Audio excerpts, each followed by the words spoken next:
মিয়ানমারে Arakan army এবং junta বাহিনীর সহিংসতায় মুহুর্মুহু গুলি ও বিস্ফোরণে কাঁপছে বাংলাদেশের সীমান্তবর্তী কক্সবাজারের টেকনাফ ও উখিয়া এলাকা। এরই মধ্যে ওপার থেকে প্রাণ বাঁচাতে সীমান্ত দিয়ে বাংলাদেশের অভ্যন্তরে ঢুকে পড়েছে ৯,০০০ রোহিঙ্গা। আরও অর্ধলক্ষাধিক রোহিঙ্গা বাংলাদেশে অনুপ্রবেশের জন্য ওপারের সীমান্তে অপেক্ষায় রয়েছে বলে বিভিন্ন গণমাধ্যমে খবর প্রকাশ হয়েছে।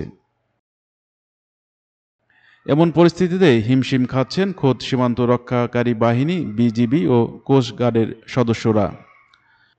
সূত্র বলছে, মিয়ানমার ঘেঁষা বাংলাদেশের সীমান্তবর্তী এলাকা বিশাল হওয়ায় রোহিঙ্গারা সাগর ও স্থলপথ পাড়ি দিয়ে অনুপ্রবেশের চেষ্টা করছে। সাথে আনছে অবৈধ অস্ত্র ও মাদক। এসব মাদক ও অস্ত্র যাচ্ছে সরাসরি রোহিঙ্গা ক্যাম্পে। আর এই অবৈধ অস্ত্র নিয়ে রোহিঙ্গা ক্যাম্পে বাড়ছে অস্থিরতা। এ পরিস্থিতিতে সীমান্তে বিজিবির টহল আরও জোরদার করা হয়েছে।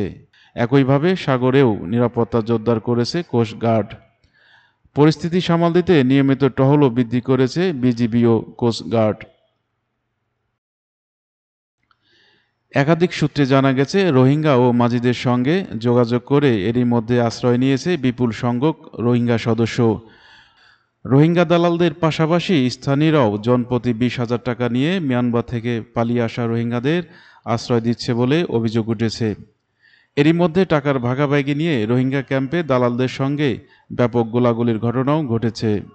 থেমে থেমে রোহিঙ্গার অনুপ্রবেশ বাড়ছে কক্সবাজারের টেকনাফ ও উখিয়া সীমান্তে। সব মিলিয়ে গত ২ সপ্তাহে উখিয়া ও টেকনাফ সীমান্ত দিয়ে প্রায় ৯,৫০০ রোহিঙ্গা বাংলাদেশে অনুপ্রবেশ করে। মিয়ানমারের মংডুং, মণিপাড়া, শিকদারপাড়া ও আইরপাড়া এলাকায় অন্তত ৫০,০০০-এর বেশি রোহিঙ্গা বাংলাদেশে অনুপ্রবেশের অপেক্ষায় রয়েছে বলে জানিয়েছেন সংশ্লিষ্টরা। Desk report, BD hour.